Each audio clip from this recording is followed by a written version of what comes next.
तर मला मुलं चिडायचे. म्हणजे कधी माझ्या मागे गाडी लावायचे, कधी घाणेरडे कमेंट्स पास करायचे. त्यावेळेला त्यांना मी नको होती. त्यांच्या घरी लग्न असलं तर पत्रिका द्यायची नाही, कारण यांचा मुलगा छक्का आहे म्हणून. तर त्याच्या त्रासामुळे मी बी-कॉम करत असताना मी घर सोडून गेली होती ट्रेन मागायला. तर पहिला दिवस छान साडी वगैरे घालून मी गेली मागायला. टाळ्या वाजवून राहिली, ₹10-10 मागून राहिली. तर तिथे एक माणूस बसून होता. तो मला म्हणतो, की ₹10 कशाला? मी तुला ₹200 देतो, बाथरूममध्ये चल माझ्यासोबत. आणि बरेचदा यांच्यात घाणेरड्या अशा प्रथा आहे, की ज्या गुरूकडून दुसऱ्या गुरूकडे गेली तर तिचे केस कापून टाकतात. केस हा आमचा सर्वात मोठा दागिना असतो. सिग्नल मागायला गेली आणि तिथे सिग्नल मागणं चालू केलं. तर आता झालं काय, की बहुतेक तो पावसाळा होता आणि पावसाळ्यामध्ये सिग्नल पावसात मागू शकत नाही ना. तर त्यावेळी अशी परिस्थिती होती, की तुमची कमाई नव्हती होत आणि गुरूला पण तुम्हाला द्यायचे आहे काही पैसे. तर तिथे त्यावेळेस गुरूला ₹500 द्यायचे होते आणि वरचे जेवढे कमवले ते तुम्ही ठेवायचे होते. तर झालं काय, की पावसाळ्यामध्ये सिग्नलमध्ये तेवढी कमाई नव्हती होत. तर तिथले गुरु काय करायचे, की रात्री हायवेवर जायला लावायचे आणि तिथे धंदा करा, देहविक्री करा. रॅगिंग तर करत होते, ते मला एक मॉलिश केल्यासारखे करत होते. म्हणजे माझे इव्हन अंडरगारमेंट्सवर मार्कर पेनने घाणेरडं-घाणेरडं लिहून ठेवायचे. विचित्र-विचित्र चित्र काढून ठेवायचे. मग मी काय केलं, मेडिकलमध्ये जाऊन वेगवेगळ्या गोळ्या घेतल्या, वेगवेगळ्या मेडिकलमध्ये जाऊन. पॅरासिटामॉल म्हणा, झोपेच्या म्हणा आणि एवढा गोळ्या घेऊन त्याची भुकटी केली, ती पाण्यात टाकून पिऊन घेतली. मी ट्रान्सजेंडर आहे हे माहिती असून तो माझा फ्रेंड बनला आधी. आम्ही 2 ते 3 महिने फ्रेंड राहिलो. त्यानंतर फिजिकल झालो. फिजिकल झाल्यानंतर आमचं प्रेम वाढलं. प्रेम वाढलं तर एवढं वाढलं, की आम्ही एकमेकांशिवाय राहू शकत नव्हतो आणि सर्वांना आमची दुवा पाहिजे. ₹10 देतात, आशीर्वाद घेतात. पण आम्हाला ॲक्सेप्ट करत नाही. मला एक सांगा, आम्ही जर म्हटलं, की आम्हाला कामाला ठेवा, तुमच्या इथे झाडू पोछा तरी मारू द्या, तर तुम्ही ठेवाल काय? नाही. तुम्ही म्हणाल, आम्ही जर छक्का कामाला ठेवला, तर लोकं आम्हाला चिडवतील, म्हणतील काहीतरी. तृतीयपंथी जन्माला आला, तर कुठल्या ग्रंथामध्ये किंवा कुठल्या पुस्तकामध्ये असं लिहून आहे काय, की त्याला किन्नराच्या हवाले करावा म्हणून? आहे ना? मग तुमच्या इथे अपंग मुलगा जन्माला आला, तुम्ही त्याला शिकवता, अपंगाचं सर्टिफिकेट काढता. मतिमंद जन्माला आला, मतिमंदाच्या शाळेत टाकता. पण किन्नर जन्माला आला तर तुम्ही त्यांना देऊन देता किन्नराच्या हवाले. शाळेतले मुलं कुठे जमले असले, मी जात असली तिथून तर छक्का चालला, छक्का चालला म्हणतात. का बरं? त्यांची गलती नाही त्यामध्ये. त्याच्या आई-वडिलांनी संस्कार असे दिले, की याला छक्का म्हणतात. छक्का ही शिवी आहे आमच्यामध्ये. जर तुम्ही तृतीयपंथी हा स्टँडर्ड वर्ड वापरला तर किती चांगलं वाटते. छक्का-छक्का म्हटल्यामुळे ते पण छक्का म्हणायला लागतात. आमचं मृत शरीर कुठल्या स्त्री अथवा पुरुषाने बघितलं, तर पुढच्या जन्मात आमचा जन्म तृतीयपंथी म्हणूनच होतो. रात्री 12 नंतर मय्यत काढतो आणि ते मय्यत कुणाला दिसली नाही पाहिजे याची दक्षता घेतो. बरेचदा मृत शरीर आम्ही पायाला पाय बांधतो असे रस्सीने आणि त्याच्या खांद्यात हात टाकून आम्ही असं मृत शरीर घेऊन जातो. आमच्या याच्यात मृत शरीराला चपलीने मारतात, की देवा या जन्मात तू असं बनवलं, पुढच्या जन्मात पूर्ण स्त्री बनव, नाहीतर पूर्ण पुरुष बनव.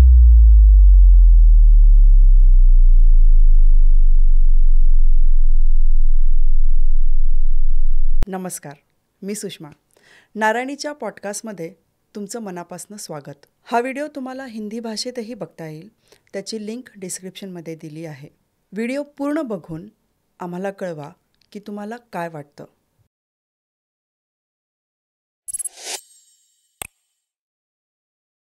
नमस्कार शिवानी. नमस्कार. नारायणीच्या पॉडकास्टमध्ये तुमचं खूप खूप स्वागत. थँक्यू. शिवानी, विदर्भातल्या पहिल्या आणि भारतातल्या तिसऱ्या वकील आहात तुम्ही, ट्रान्सजेंडर वकील. हो. आणि भारताला स्वातंत्र्य मिळून 75 वर्ष झाली आहेत. येस. इतका कमी संख्या या तुमच्या ट्रान्सजेंडरमध्ये आहे, याबद्दल काय बोलाल तुम्ही? बघा ना, काय असतं, एक तृतीयपंथी म्हटलं की समाजात नेहमी हिणवलं जातं. आम्हाला हरॅशमेंटची सुरुवात आमच्या फॅमिलीपासूनच केली जाते. घरी तोच तगादा असतो. शाळेत गेलं तिथे पण आम्हाला चिडवलं जातं. कॉलेजमध्ये पण तोच रोना. जर शिक्षण जरी घेतलं, नोकरी करायला गेलं तरी तिथे हिणवलं जातं. आणि त्या कारणामुळे आमचे लोकं जरी शिकले, जरी टॅलेंटेड असले, तरी ते समाजासमोर घाबरतात यायला. आणि या सर्व गोष्टीला कंटाळून ते आपली एक वेगळी दुनिया वसवितात आणि जिथे राहतात, त्यांच्या सामूहिक घराला डेरा असं म्हणतात. तर हे लोकं डेऱ्यात जाऊन बसतात. का बरं? या समाजाने तिरस्कृत केल्यामुळे. आणि त्यामुळेच भारतात फक्त 3च वकील आहे.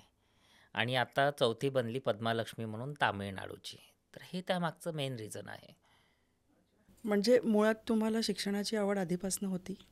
हो, लहानपणापासूनच. तुमचं बालपण कसं गेलं मग? बालपण म्हणजे एका टिपिकल महाराष्ट्रीयन कुटुंबात माझा जन्म झाला, सुरकार कुटुंबात. आणि मी विजयादशमीच्या दिवशी जन्माला आली. त्यामुळे माझ्या आई माझं नाव विजय ठेवलं. कारण बायोलॉजिकली त्यांच्याकरिता अच्छा, एक म्हणजे मुलगा होते मी. आई-बाबांनी दिलेलं नाव विजय आहे. हो, हो.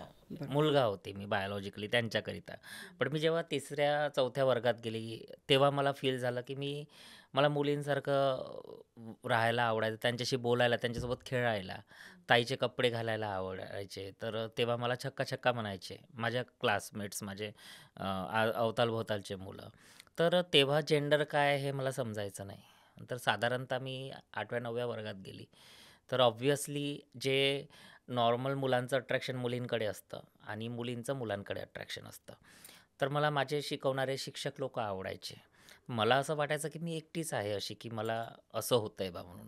तर या प्रश्नावर विचार करत बसली. मग मी तसं 10वी निघून गेलं आणि मी 10वी झाल्यानंतर कॉमर्सला ॲडमिशन घेतली आणि कॉलेजमध्ये पण मला चिडवायचे लोकं. मला पण आजही आठवते, की मला नावच ठेवलं होतं बायल्या म्हणून.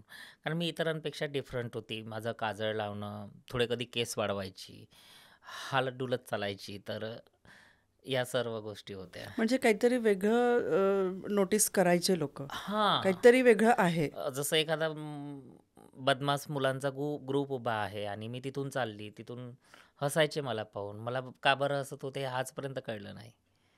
तर अच्छा. पण हां. तेव्हा फिलिंग काहीच नव्हती, की असं का करतात? किंवा नॉर्मल माझ्याचकडे बघून असं का? हां, हां, हां, हां. अशी काहीच फिलिंग. काहीच नव्हती फिलिंग.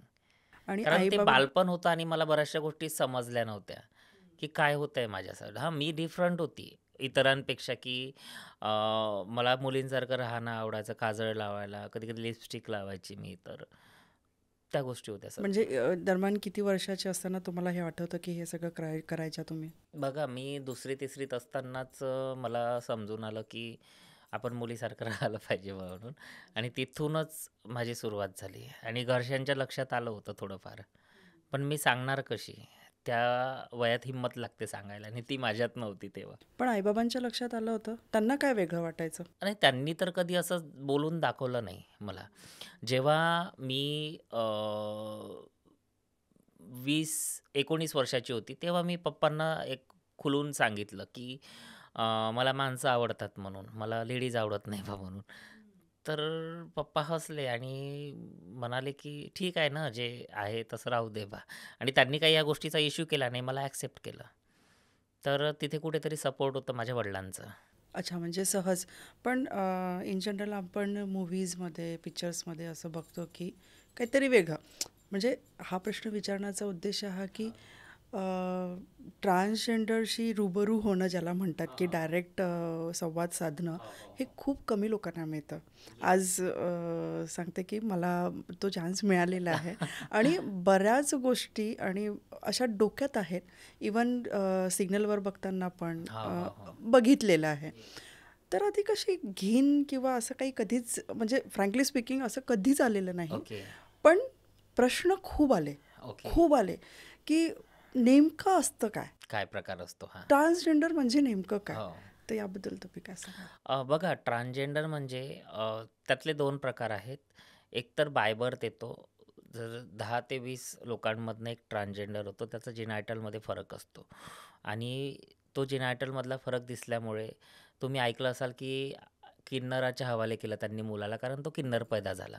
दुसरा प्रकार असतो जो मी आहे. जसं आता मी 4-5 वर्षाची झाली होती, तेव्हा माझे हावभाव चेंज व्हायला लागले होते आणि मला ती ओढ लागली होती, की लेडीज बनायची बा, लेडीजसारखं राहायचं बा. हा एक दुसरा प्रकार आहे. आणि त्यानंतर जेव्हा आपण 18-20 वर्षाचे होतो किंवा 22 वर्षाचे होते, तेव्हा आपली फिलिंग पूर्ण चेंज होऊन जाते. म्हणजे आपल्याला असं वाटते, की आपण कधी लवकर लेडीज बनतो आणि कधी नाही. आपल्याला साडी घालूशा म्हणजे लागते, उत्सुकता असते. हां, सलवार घालावीशी वाटते, मेकअप करूशा वाटते, नेकलेसेस वेगवेगळे, असं लेडीजचा जो शृंगार असतो तो करूशा वाटतो आणि तिकडे आपली ओढ आत्मा खिचली जाते. म्हणजे त्याच्या सगळ्या हां. लेडीजच्या ह्याच्याकडे मग ती अट्रॅक्शन असतं. स्टेज, म्हणजे आपण लेडीज कसं होऊ शकतो बा? लवकर. म्हणजे तुम्ही एक लेडीज आहे, दिसायला सुंदर आहे, तर मी तुमच्यासारखी सुंदर कशी दिसू शकते लवकर? तर ही एक ओढ असते. तर त्यामध्ये होतं काय, आपण या स्टेजवर येऊन जातो, की तुम्हाला सर्जरी करावी लागते. जेंडर चेंज म्हणा, ब्रेस्ट इम्प्लांट्स म्हणा, हार्मोन्स ट्रीटमेंट म्हणा. तर या सगळ्या सर्जरीज आहेत तिथून मग चालू होतात. हे मॅक्सिमम ट्रान्सजेंडर लोकं करतात आणि स्वतःला लेडीजमध्ये कन्व्हर्ट करतात. आम्ही ना पुरुषामध्ये आहे, आम्ही ना स्त्रीमध्ये, आम्ही आहो मधोमध. आम्हाला कुठलीही एक बाजू निवडणं आहे. तर आम्ही नॉर्मली स्त्रीची बाजू निवडतो, की स्त्री कशी बनू बा. पण हे मुळात म्हणजे आता खरंच तुम्ही सुंदर आहात आणि मुळात चेहरामध्ये असं लक्षात येतं सगळ्यांचंच असं आहे की कॉस्मेटिक सर्जरी म्हणा किंवा जे आता तुम्ही म्हटलं या सगळ्या करावे लागतातच. बघा मी चेहऱ्याची कुठलीच सर्जरी केली नाही. मी माझ्या ज्या काही 2-3 सर्जरीज झाल्या आहे, त्या ब्रेस्ट इम्प्लांट म्हणा, व्हाजाइनोप्लास्टी म्हणा ती केली आहे आणि मी स्वतःला 100% लेडीज बनवलेलं आहे. कारण माझी आत्मा लेडीज होती आणि माझं शरीर जे होतं ते मधोमध होतं कुठेतरी. मला एका साईडला न्यायचं होतं ते म्हणून. पण चेहऱ्याची कुठल्याही प्रकारची सर्जरी मी केलेली नाही. अच्छा. तुम्ही पेशाने आता वकील आहात, बरोबर? वकील असल्याबरोबर तुम्हाला हिरोईन हा नाव पण तुम्हाला बरेच लोकं म्हणतात, हिरोईन. तर या हिरोईन या शब्दाला तुम्ही पॉझिटिव्हली घेता की एक चीड आहे असं म्हणून समजता? लोकांनी मला हे नाव दिलं आहे, याच्या मागचं मला रिझन समजलं नाही. आता हिरोईन म्हणजे मी विदर्भातली प्रथम तृतीयपंथी बनली त्याच्यासाठी हिरोईन म्हणतात, की माझ्या लुक्सवरनं मला हिरोईन म्हणतात, तर मी याबद्दल कन्फ्यूज आहे. आता बरेचसे लोकं म्हणतात, "तू चांगली दिसते म्हणून तुला हिरोईन म्हणते." आता त्याच्यामागचं त्यांचं लॉजिक काय आहे मला माहिती नाही. आणि हिरोईन हे नाव मुळात माझे काही पत्रकार मित्र होते त्यांनी दिलं आणि तिथून मी फेमस झाली. माझे बरेचसे लेख आले त्यामध्ये शिवानी सुरकार उर्फ हिरोईन असं लिहून आलं. तर मला ते म्हटलं ठीक आहे ना, तुम्हाला हिरोईन बोलायचं आहे तर बोला. काही म्हणजे प्रॉब्लेम तुम्ही त्या गोष्टीला पॉझिटिव्ह वेव्हनी घेतलंय. हां, म्हणजे मला असं काही वाईट वाटलं नाही तुम्ही हिरोईन म्हटलं तरी. नाहीतर नॉर्मली हिरोईन म्हटलं ती वर्गल कपडे घालणारी किंवा काही. पण तसा लोकांचा दृष्टिकोन नाही. त्यांनी एक मला प्रेमाने दिलेलं नाव आहे मला तरी असं वाटते. आणि तुम्ही ते ॲक्सेप्ट केलेलं आहे. ॲक्सेप्ट केलंय. गुड कॉमेंट्स म्हणून. हां. बरोबर. आता बोलता बोलता तुम्ही म्हटले की तुमचा एक काहीतरी घराणा असतो किंवा अ, ते काय आहे? एक तृतीयपंथामध्ये गुरु चेला नावाची परंपरा असते. जशी मी गुरु आहे, मला कुठलातरी चेला बनवायचा आहे. तर एका लेटरला ऑथोराईज करण्याकरिता आपण एक स्टॅम्प मारतो. तर त्याचप्रमाणे मी माझ्या चेल्याच्या नावाचा स्टॅम्प मारेल. चेल्याच्या नावाच्या मागे माझं नाव लागेल म्हणजे तो माझा चेला. त्याला म्हणते रीत टाकणं. तो एक रिवाज असतो. रीत टाकणं. हां, रीत आणि रीत पडली, की हा शिवानी सुरकारचा चेला, तो याचा चेला, तो त्याचा चेला, अशी रीत पाळल्या जाते. आणि मग त्या चेल्यांचे तुम्ही गुरु. हो, हो, हो. आणि माझा असा कोणी गुरु नाही आहे. माझे काही मानलेले गुरु आहेत, सीनियर ट्रान्सजेंडर्स आहे. मी त्यांना गुरु मानते. मी कोणाची रीत वगैरे टाकलेली नाही. अच्छा, रीत टाकणं म्हणजे काय असतं? रीत टाकणं म्हणजे स्टॅम्प लावून घेणं. जसं आता लीगल तुमचं पेपर? नाही, नाही, नाही. लीगल नसतं. ते पंच बसवतात. कमीत कमी 5 तृतीयपंथी असतात आणि 5 तृतीयपंथ्यासमोर त्याला बसवतात. गुरुला बसवतात आणि गुरुच्या नावाची रीत टाकली जाते. त्यामध्ये एक मोत्याचा मणी दिला जातो गळ्यामध्ये. तो मोत्याचा मणी घातला जातो गुरुतर्फे चेल्याला आणि काही पूजेचं हे असतं. ती एक छोटीशी पूजा करून त्याला हे हे केलं जातं सन्मानित, "तू चेला आहे बा म्हणून आजपासून." अच्छा. हां. आणि ते 5 लोकांच्या समोरच केल्या जाते. पंच असतात त्यात. अच्छा, म्हणजे अशी खूप फंक्शन होत आहे किंवा काय असं नाही, नाही, अशा नाही. सगळ्या तसं गोष्टी नाही. नसतात. एक छोटंसं म्हणजे असतं. छोटी पूजा असते. हां, हां. मग रीत टाकली त्या गुरुच्या नावाची. मग त्या गुरुच्या नावाने तो चेला ओळखला जातो आयुष्यभर. हां, तृतीयपंथीयांचे घराणे असतात. 7 घराणे आहे. चकला, वराडा, लालन, पालन, लष्कर, भेंडी बाजार आणि बडी हवेली. तर या घराण्यामधले हे सगळे गुरुचेले असतात आणि तेच आपल्याला बघायला मिळतात. तर हे घराणे म्हणजे कोणी स्थापित केले किंवा काय याच्या मागचं काही? यांच्या जुन्या परंपरा आहेत आणि त्या पिढ्यानुपिढ्या चालत आलेल्या आहेत आणि त्यानुसार कोणाला जर किन्नर समूह जॉईन करायचा असेल तर त्याला गुरु बनवावा लागतो. पण मग याच्यातही उच्च वर्ग, नीच वर्ग असं काही आहे का? नाही, यामध्ये 2 प्रकार आहे. एक डेरेवाले आणि दुसरे खरगल्लेवाले. जे बधाई टोली करतात म्हणजे कुणाच्या इथे बाळ जन्माला आलं किंवा कुणाच्या इथे लग्न आहे, तर त्याला बधाई टोलीवाले म्हणतात. आणि जे ट्रेन मागणारे आहे किंवा सिग्नलवर 10-10 रुपये मागतात टाळ्या वाजवून, त्याला खैरगल्ला म्हणतात. असे 2 डिव्हायडेशन झाले आहे. अच्छा, मला हे विचारायचं होतं, तुम्ही जे आता बधाई टोली म्हटलं, हां, हां. कोणाच्याही घरी लहान बाळ जन्माला आलं हां, किंवा हां. लग्न असलं तर शंकाच नाही, ते तर इतका गाजावाजा असतो तर कळून येतं. हां. पण लहान मुलं जन्माला आले की कसं काय त्या लोकांना माहिती होतं? काय असतं ॲक्च्युली आमचे कॉन्टॅक्ट्स कधी-कधी दवाखानेवाल्यांसोबत असतात. आता दवाखान्यामध्ये मूल जन्माला झालं, तिथला एखादा वार्ड बॉय म्हणा, नर्स म्हणा, त्याला सेटिंग लावून ₹100-200 देऊन खा, पे, पैदा हुआ बच्चा बता. हां. म्हणजे ॲड्रेस वगैरे सगळं घेत? हां, तिथून. बापरे! आणि तिथून मग आम्हाला माहिती होतं, की इथे-इथे आहे किंवा कोणाच्या इथे लग्न असलं तर आमचे खबरी लोकं असतात आणि ते आम्हाला सांगतात, की "यहाँ है, आ जाओ, यहाँ पे आज शादी है." कारण बऱ्याच वेळेला असं होतं की ऑटो घेऊन घेऊन गेलेले आहेत हो, हो. ऑटोनेच जातात आणि ते. म्हणजे नकळत हा येणारच, पण खरंच येऊन जातात. येऊन जातात ते. आणि लोकही आता बऱ्याच अवेअरनेस आलेले आहे की त्यांना बधाई जे काही हां, असते ते देतात, हे म्हणजे का देतात ते. आशीर्वाद म्हणून. Yes, yes. हा आशीर्वाद जो आहे हां, हा म्हणजे ही माझ्या मनातली शंका आहे, ओके. खरंच हा लागतो का? बघा माझ्या म्हणण्याप्रमाणे लागतो. हा म्हणजे आशीर्वाद पण म्हणा, म्हणजे दुवा आणि त्या बददुवा पण, त्यामागे दोन्ही. रिझन एक असं आहे, की रामायणामध्ये आपण ऐकलं असाल, की प्रभू श्री रामचंद्र यांना 14 वर्षाचा वनवास झालेला होता.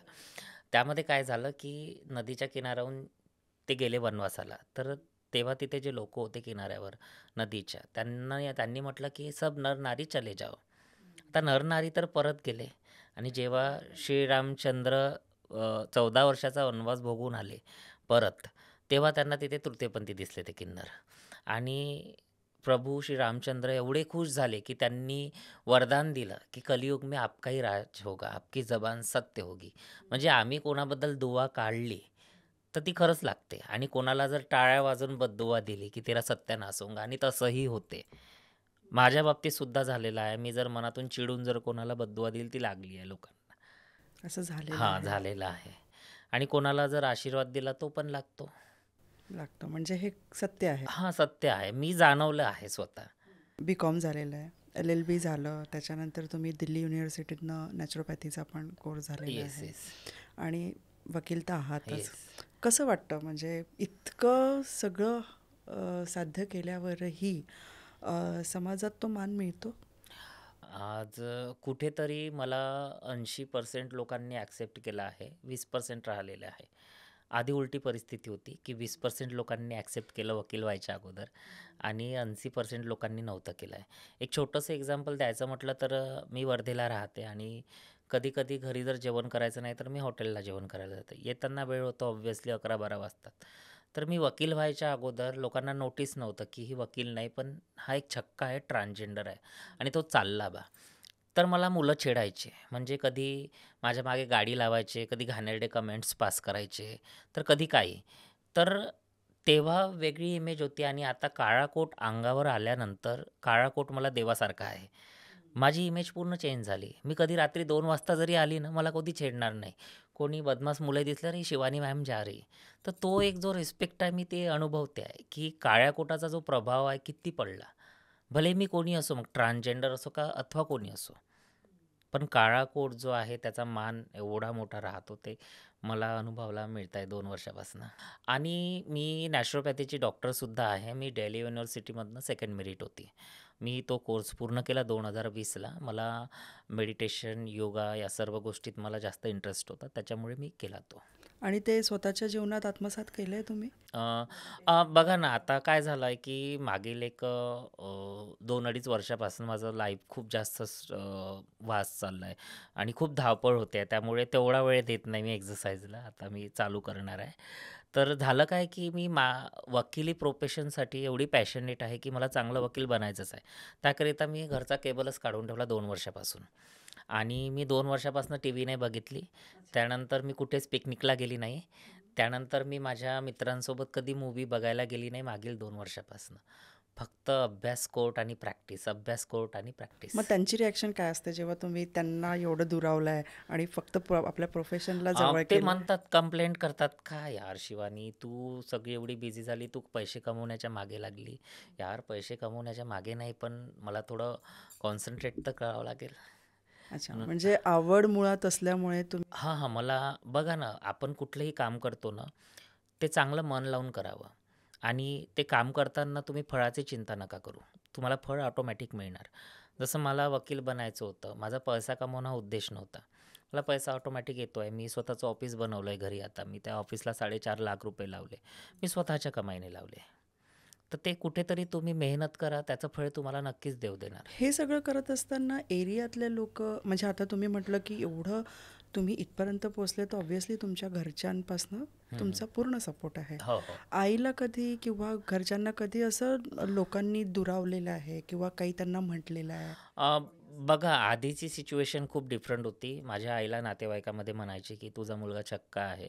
शेजार-पाजारची लोकं टोमणे मारायची. पण आता पूर्ण उलट आहे. काय काम केलं म्हणते तिने अच्छा, आणि म्हणजे ते आता फक्त एका काळाकोटाने साध्य झालं? हो, असं म्हणायला हरकत नाही. आणि तेव्हाची सिच्युएशन नाही, आताची सिच्युएशन बघतो म्हटलं, की नातेवाईक टोमणे मारणारे किंवा शेजार-पाजारची लोकं म्हणा, ओळखीचे लोकं म्हणा, आज घरी त्यांना येतात ते माझा लीगल ॲडवाईस घ्यायला, माझा आशीर्वाद घ्यायला. त्यावेळेला त्यांना मी नको होती. त्यांच्या घरी लग्न असलं तर पत्रिका द्यायची नाही, कारण यांचा मुलगा छक्का आहे म्हणून. आणि आज त्यांना माझा ना आशीर्वाद हवा आहे. आणि किंवा अगदीच जवळचे, म्हणजे बाकी ठीक आहे, हां. पण अगदीच जवळचे नातेवाईक किंवा काका म्हणा, आत्या म्हणा.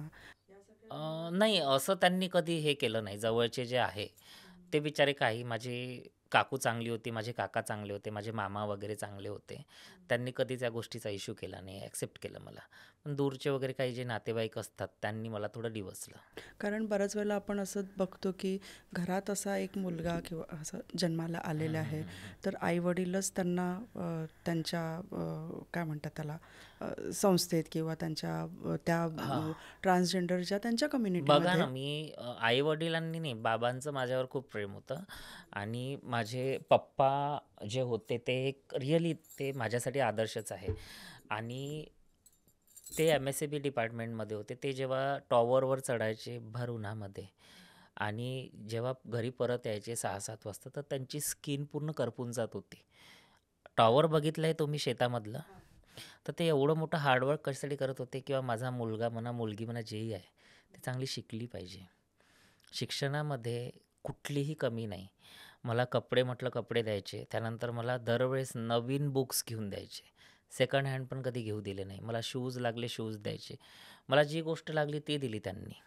म्हणजे कुठलीही कमी न करता. आता त्यांच्या सपोर्टमुळे आज मी एवढी बनू शकली. पण माझा जो भाऊ होता सख्खा त्याचा विरोध होता मला तुम्ही नेहमी. किती भावंड आहे?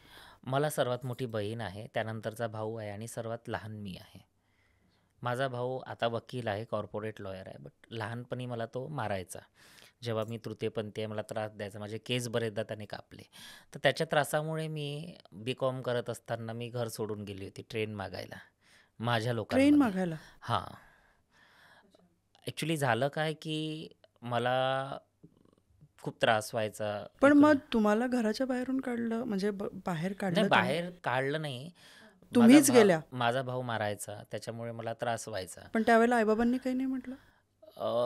आई-बाबांनी समजवण्याचा प्रयत्न केला, पण तो कसा मुळातच कोणाचं नेचर तसं असलं आणि एक वेळा माझ्याबद्दल घृणा झाली, तर तो तसाच वागायचा. किती मोठा आहे तुमच्यापेक्षा? माझ्यापेक्षा 5 वर्षांनी मोठा.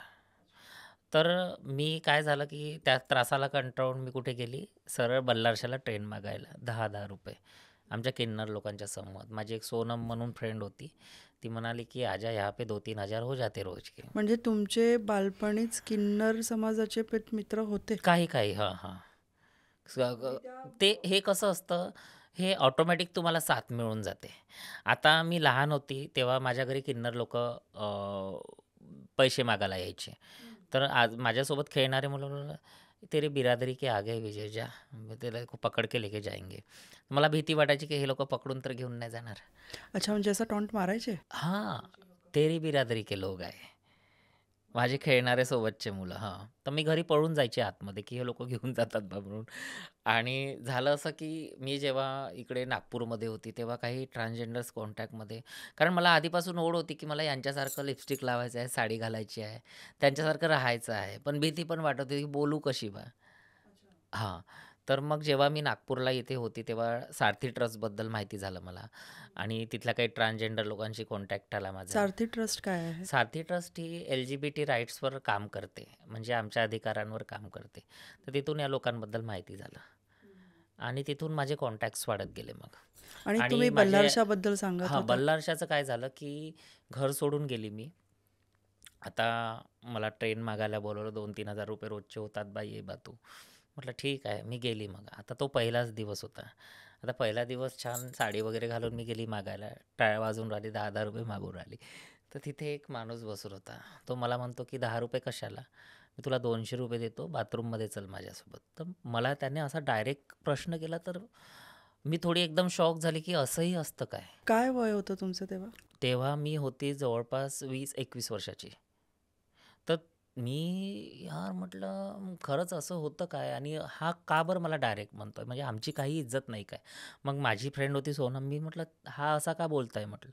तो जाने ते बोले तू 10-10 रुपये मांगने पे ध्यान दे, बोले ये लोग ऐसे ही करेंगे बोले.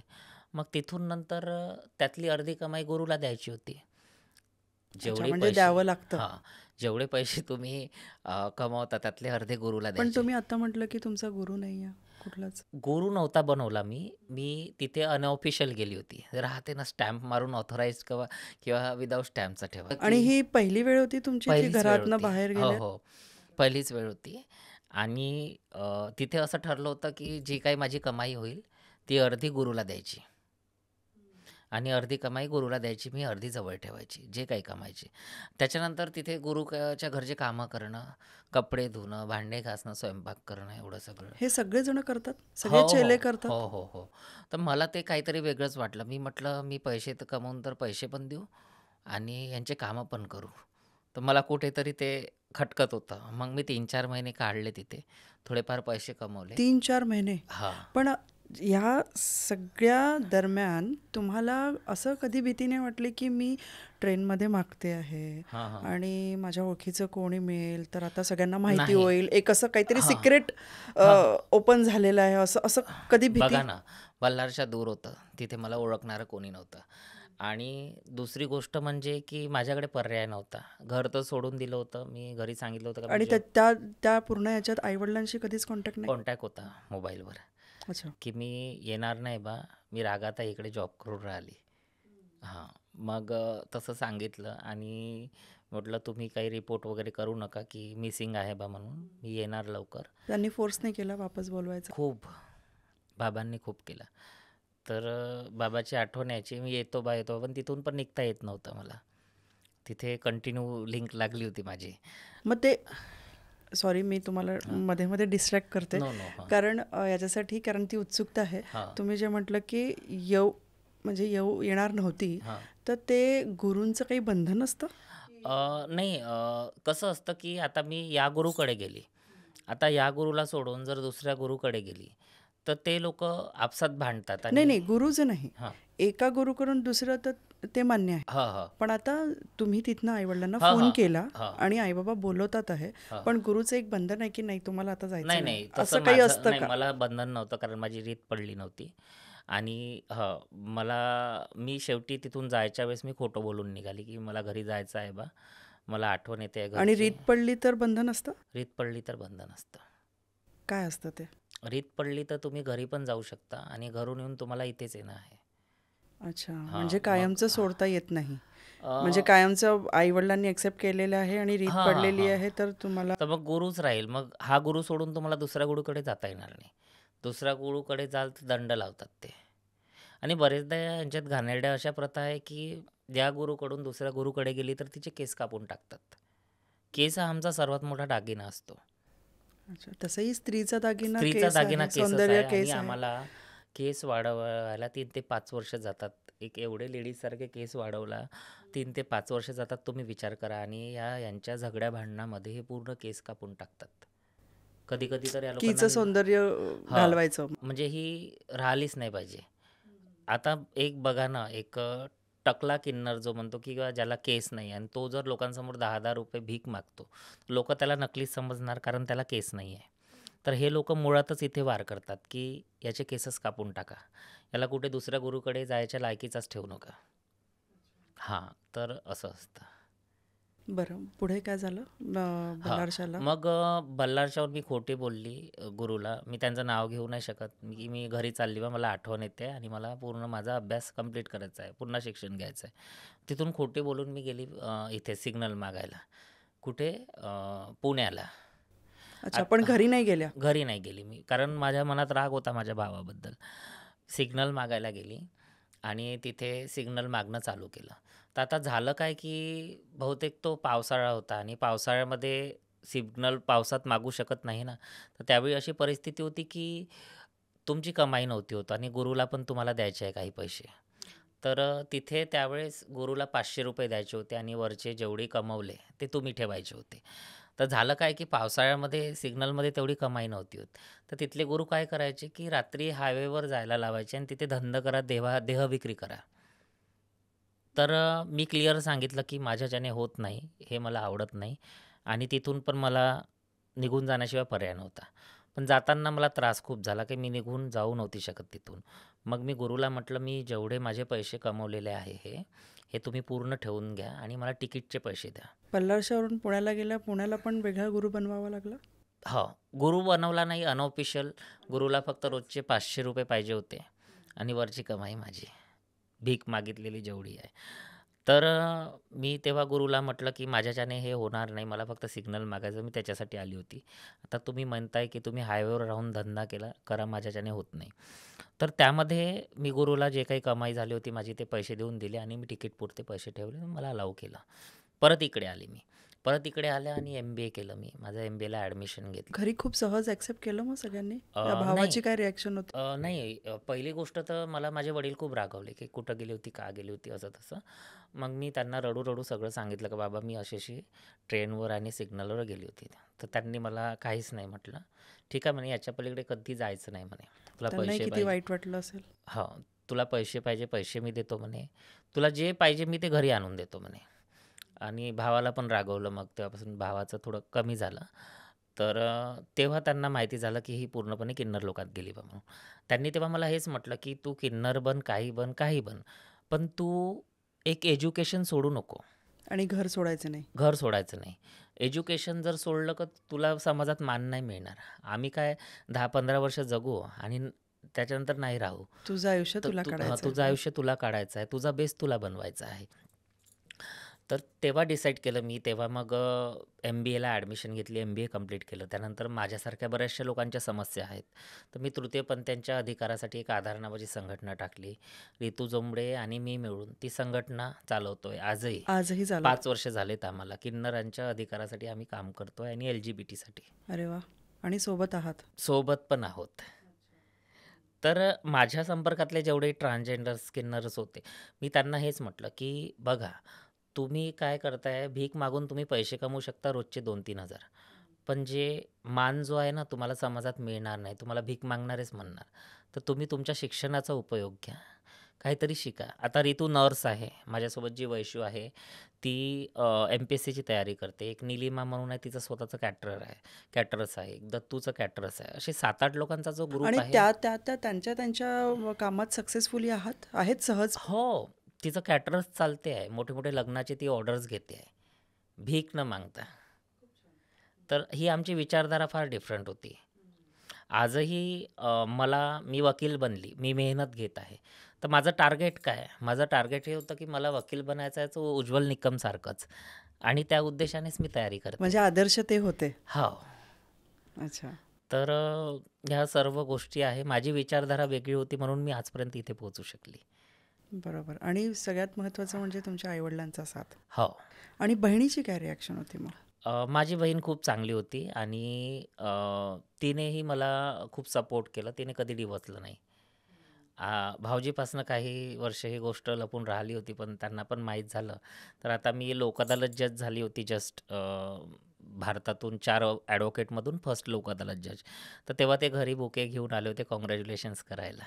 अच्छा, तोपर्यंत त्यांना माहिती नव्हतं. माहिती होतं त्यांना, पण आमचं असं बोलणं कमी राहायचं. मी माझ्या भाऊजीसमोर फार कमी जायची, की माझ्या बहिणीचं घर आहे बा, उद्या जाऊन माहीत झालं तर भांडणं होतील, हिला हाकलून देईल, पण ही मला बहिणीशी कसं रिलेशन बहिणीशी तुमचं? कॉन्टॅक्ट राहायचे. मी नॉर्मली माझे भाऊजी ड्युटीला गेले, की मी घरी बहिणीला जाऊन भेटून येऊन जायची. अच्छा, अच्छा.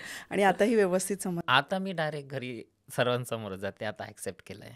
अच्छा, चला चांगली गोष्ट आहे की कुठेतरी. झालं असं की 12वी नंतर मी CA करायला गेली. मला 79% भेटले होते. तर मला बॉईज हॉस्टेलमध्ये चार्टर्ड अकाउंटंट बनण्यासाठी बाबांनी ॲडमिशन करून दिली. तर तिथे रॅगिंग चालत होती. आता बॉईज हॉस्टेलमध्ये बायलाची ॲडमिशन झाली, हे बघून त्यांना एक मसालेदार सब्जेक्ट मिळाला. आता झालं काय की रॅगिंग तर करत होते ते मला एक मॉलिश केल्यासारखे करत होते. म्हणजे माझे इव्हन अंडर गारमेंट्सवर मार्कर पेनने घाणेरडं घाणेरडं लिहून ठेवायचे. विचित्र विचित्र चित्र काढून ठेवायचे. एक दोनदा त्यांनी मला मागून येऊन कनपडात मारली. तर मला ते एकदम डोक्याच्या वर असह्य झालं एकदम. म्हणजे आपण म्हणतो ना की जेव्हा डोक्यात पाणी इथपर्यंत येते आणि इथून निघून जातं, तसं झालं. मग मी विचार केला की सर्व सोडसाड करून परत वर्धेला जायचं. आणि खरंच गेली मी. वडिलांचे पैसे लागले होते, कोचिंगचे पैसे भरले, हॉस्टेलचे किती पैसे. वर्ष राहिला तुम्ही तिथे? मी तिथे राहिली एक 7-8 महिने, जास्त नाही. तिथून मग मी वर्धेला परत गेली आणि मी तिथे झालं असं की एखाद वर्ष डिप्रेशनमध्ये गेलं माझं. मी शिक्षण वगैरे सगळं सोडलं होतं. त्यानंतर विचार आला की आपल्याला संपवून टाकायचं आहे, जग संपलं आपल्यासाठी. कारण माझ्यासोबत लहानपणापासून असं होत आहे, तर मी जगू तरी कशी? मला शाळेत चिडवलं जात आहे, कॉलेजमध्ये चिडवलं जात आहे, बॉईज हॉस्टेलमध्ये माझं हरॅशमेंट होत आहे, तर मी जगू तरी कशी? मग मी काय केलं, मेडिकलमध्ये जाऊन वेगवेगळ्या गोळ्या घेतल्या. वेगवेगळ्या मेडिकलमध्ये जाऊन पॅरासिटामॉल म्हणा, झोपेच्या म्हणा, अल्फोझोनम म्हणा, असं म्हणजे एवढं. Suicide attempt? हां. आणि एवढा गोळ्या घेऊन त्याची भुकटी केली, ती पाण्यात टाकून पिऊन घेतली. आता जेव्हा मी डोळे खोलले तेव्हा डायरेक्ट सेवाग्राम हॉस्पिटलला होती. 2 दिवसांनी डोळे खोलले तेव्हा. 17 दिवस ICUमध्ये होती. त्यानंतर अ, पुन्हा 1 महिना मला जनरल वॉर्डमध्ये शिफ्ट केलं. ती सिच्युएशन अशी होती की माझी स्मृती भ्रष्ट होऊन गेली होती आणि मला ABCD पर्यंत लिहिता नव्हते. जी स्टुडंट आज जिला 79% 12वीत भेटले, जी ओपन मेरिट आहे आणि जिला प्रत्येक विषयात डिस्टिंक्शन होते, तिची अवस्था अशी झाली होती का तिला ABCD पर्यंत लक्षात नव्हती. तरी पण मी तेव्हा डिसाईड केलं की याच्यानंतर शिवानी सुसाईड अटेम्प्ट करायचा नाही, सुसाईड करायचं नाही. त्या सुसाईड अटेम्प्टमध्ये जर मी मेली असती, तर आज तुमच्यासमोर नसते मी. ते खरंच. चुकीचं पाऊल होतं. मी सर्वांना म्हणणार की लाईफमध्ये कितीही मोठं संकट येवो, सगळं करायचं पण सुसाईडला जायचं नाही. जो सुसाईड करतो तो खरंच त्याच्या नजरेत खूप पडलेला माणूस असतो आणि माझ्याच्याने चुकी झाली ती. म्हणजे आता ते जाणवतं तुम्हाला? हां, जेव्हा मी रिकव्हर झाली, ते रिकव्हरी करायला मला 1 ते 1.5 वर्ष गेलेत. मी योगा केलं, मेडिटेशन केलं, एक्सरसाइजेस करून वगैरे मी माइंड जागेवर आणला आणि माझं BCom कंप्लीट केलं. तेच म्हटलं ना मी तुम्हाला, माझ्या भावाने मला मारायचा. तर हे सगळं झाल्यानंतर माझ्या भावाने मला त्रास देणं चालू केला होता. म्हणून मी बल्लारशाला गेली होती ट्रेनवर. अच्छा, म्हणजे हे बलारशाह जाण्याच्या मागचं कारण हे होतं? हां, हां. की मला समाजातून तर दुःख दिलं बा, आता घरचं दुःख चालू झालं. आणि आपण प्रत्येकच गोष्टी आई-वडिलांना नाही सांगू शकत ना, खुलून. हा विषय असा असतो, की हा विषय 1-2 दिवसात नाही सांगू शकत आपण. हा विषय सांगायला खूप वेळ जातो. म्हणजे रोज तिळतिळ मरणं सुरू आहे हो, रोज, रोज, आणि रोज, रोज, रोज. आणि हे सगळं सहन आणि करावं लागतं. माझा एक सेकंड अटेम्प्ट झाला होता सुसाईडचा पुन्हा परत? 2019ला तो माझ्या का म्हणून? बॉयफ्रेंडच्या चक्करमुळे, लव्ह अफेअरच्या चक्करमुळे. म्हणजे तुम्हालाही नॉर्मल लोकांसारखं प्रेम आणि अट्रॅक्शन हे होतं? ॲक्च्युली मला पण प्रेम होतं आणि मला पण स्त्रीसारख्या भावना असतात. मला पण पुरुषांबद्दल आकर्षण असतं. तर झालं काय, की अशा चक्करमध्ये एक व्यक्ती भेटला मला आणि तो ऑलरेडी मॅरीड होता.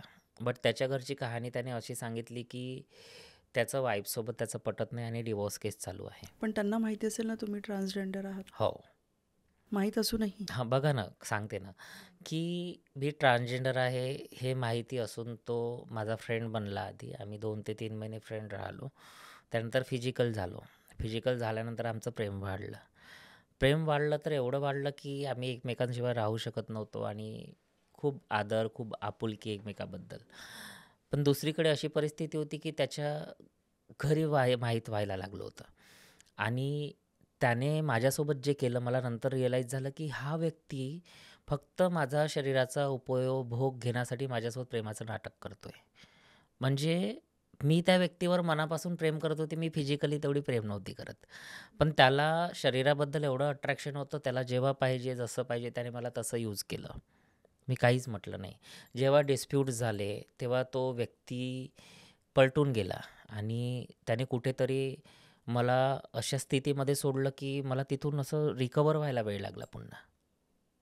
की बघा ना, की हे सगळं एक नाटक होतं. कशासाठी? फिजिकलसाठी. की त्याला त्या गोष्टीची गरज होती, जी घरून भेटत नव्हती. माझ्याकडून जी पूर्ण होत होती त्याची गरज. त्या गरजेसाठी तो व्यक्ती माझ्यासोबत एवढे वर्ष होता तो. तर जेव्हा आमचं ब्रेकअप झालं असेल तेव्हा माझ्या मनावर खूप वाईट परिणाम झाला त्याचा, की अशीही लोकं असतात काय? पण तुम्हालाही तर माहीत होतं की तो मॅरिड आहे. हां, त्याने जी स्टोरी बनवली होती, की डिव्होर्स केस चालू आहे, काय आहे? तर मी त्याला नेहमी म्हणायची, की तुझी खरंच केस चालू आहे, तर तुझे डॉक्युमेंट्स दाखव मला डिव्होर्सचे किंवा तू घराच्या बाहेर राहतो. तर असा मला डाऊट यायचा. तुम्ही वकील झाल्या होत्या त्या त्या त्या हो, हो, सगळ्या हो, ह्याच्यात? हो. वकील झाल्यानंतरची गोष्ट आहे ही. अच्छा. तर जेव्हा मी त्याला विचारलं, की तुझे डिव्होर्स पेपर्स दाखव किंवा कोर्टाचा केस नंबर सांग, हा सांगायचा नाही. आणि मग मी पण थोडी इग्नोर करायची कारण मी त्याच्या प्रेमात ओघात गेली होती जास्त. तर त्याच्यामुळे जास्त क्वेरी नव्हती करत त्याला. जसं चालते तसं चालू द्यावं. कारण मला त्याच्याबद्दल खूप अट्रॅक्शन झालं होतं. माझं मन लागलं होतं त्या पुरुषामध्ये. आणि त्याला फिजिकल जी गोष्ट भेटत होती, ती घरून नव्हती भेटत. तर ऑब्व्हियसली तो मला बळवून, फुसलवून, प्रेमाचं नाटक करून मेंटेन करायचा. बस. पण इमोशनली तुम्हाला तुमच्या म्हणजे हे घरच्यांना माहिती होतं की तुम्हाला लिव्ह इन म्हणजे तुम्ही रिलेशनमध्ये आहात? माझ्या आईला माहिती होतं. मग आईनी काहीच त्याच्याबद्दल दुष्परिणाम असे काही कधीच आईने सजेस्ट मला समजावलं होतं, की तो मॅरिड पर्सन आहे, तर तू त्याच्या दूर राहा बा. आणि मी म्हटलं, "आई तो मॅरिड आहे, तर त्याच्या घरी प्रॉब्लेम आहे ऑलरेडी आणि तो वाईफसोबत राहत नाही." तर त्याच्यामुळे मी आईला समजवण्याचा प्रयत्न करू त्याचा भाग घेऊन. तर असं उलटं चाललं होतं. आणि अशा याच्यात कोणी मैत्रीण जीवाभावाची की जिच्याशी तुम्ही हे शेअर कराल आणि तुम्हाला त्याच्यातनं ती काढणारी किंवा या सगळ्या ह्याच्यातनं, कारण तुम्ही इतकं सुसाईड अटेम्प्ट करेपर्यंत तुम्ही एकदम प्रेमात गेल्या होत्या हां. आणि असं कोणी जवळचं नव्हतं की तुम्हाला त्यातनं काढेल. रितू होती. मी रितूला सांगितलं होतं, की "रितू माझ्यासोबत असं-असं होतंय आणि तो माणूस जो आहे तो चांगला वागत नाही आहे माझ्यासोबत आता आणि त्याच्या घरी माहिती झालं आहे." तर रितू म्हणाली, की "शिवानी जाऊ दे ना, प्रेम-प्रेम काही नसतं. हे लोकं फक्त फायदा घेतात. त्याचं जोपर्यंत मन भरेल तोपर्यंत तुझ्यासोबत राहील. मन भरल्यावर तो तुला सोडून देणार." तर रडायला यायचं, खूप बेकार वाटायचं. पण कसं तरी मनावर दगड ठेवून मी या गोष्टीतून निघाली, आता दूर झाली. अच्छा, म्हणजे ते हां, म्हणजे मला 4 ते 5 महिने खूप बेकार गेलेत माझे. म्हणजे आपण म्हणतो ना, की पण मग सुसाईड अटेम्प्ट का? सुसाईड अटेम्प्ट म्हणजे तिथे पुन्हा कुठेतरी माझं लाईफ मला हे झाल्यासारखं वाटलं. म्हणून हे झालं होतं. सुसाईड अटेम्प्ट केव्हा झाला, जेव्हा आम्ही रिलेशनशिपमध्ये डीपमध्ये होतो. तेव्हा भांडणं झालीत काही, त्याच्यामुळे झाला होता माझा सुसाईड अटेम्प्ट तो. मग त्यामध्ये परत वाचले तीच मी. गोष्ट एकदा परत तुम्ही केली आणि त्याच्यानंतर परत तीच. बघा ना, माझा जीव जाताना 4 वेळा वाचला. पहिला सुसाईड अटेम्प्ट माझा 12वी नंतर झाला होता बॉयज हॉस्टेलमुळे. दुसरा 2019ला. तिसरा कोरोनामध्ये माझी तब्येत खराब झाली होती. मला कोरोना झाला होता. माझा 82 ऑक्सिजन झालं होतं. तिथून सुद्धा वाचली मी.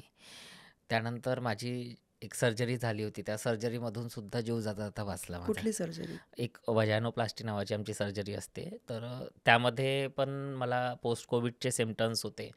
तर त्याच्यामुळे मला कॉम्प्लिकेशन्स गेल्या आणि तिथून सुद्धा वाचली मी. म्हणजे असं करता-करता 4 वेळा माझा जीव वाचला. म्हणजे तुम्ही मरायला नकोच आहे कोणाला.